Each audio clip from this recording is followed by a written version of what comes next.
What are the major types of globalization? In attempting to answer your question, I could do as David MacDonald has done and list the various types of globalization, such as economic, cultural and technological, which would be okay.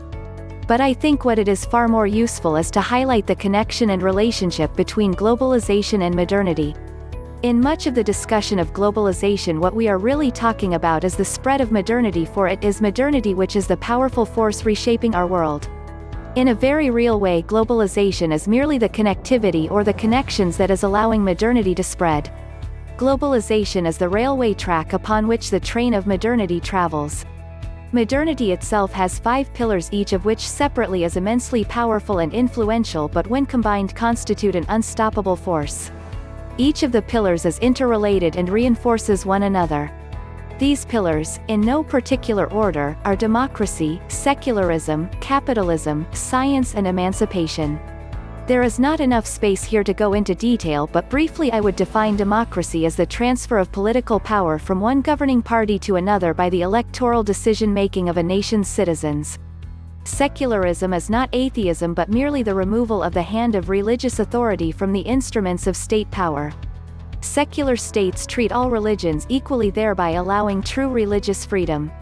Capitalism, or more correctly free market economics, refers to the right of individuals to engage in competitive business enterprise by themselves or in partnership with others without government interference or hindrance.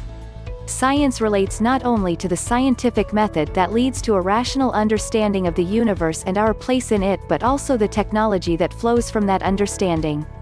Emancipation relates to 4 movements that have occurred and are continuing to happen. These are the emancipation of slavery, women, ethnic and religious minorities and the LGBT community.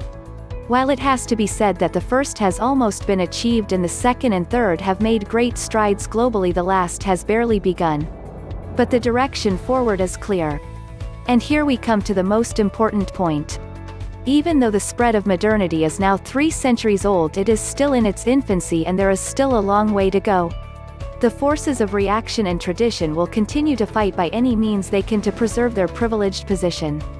There will be setbacks, but as we have seen, fascism, communism, even global war have not stopped the spread of modernity. And no doubt new forces will arise that proclaim that they are the way forward. But modernity will triumph in the end because at its heart it embodies the deep human need to be free and to live a life of dignity and respect. Economic, political and social. Then others related ones include cultural, informational, etc. I tried to find the philosophy behind these, yet it is time-taking. Hope at some other time. It is a curse indeed upon the receive, if the provider rather enforcer of the globalization is not morally responsible one.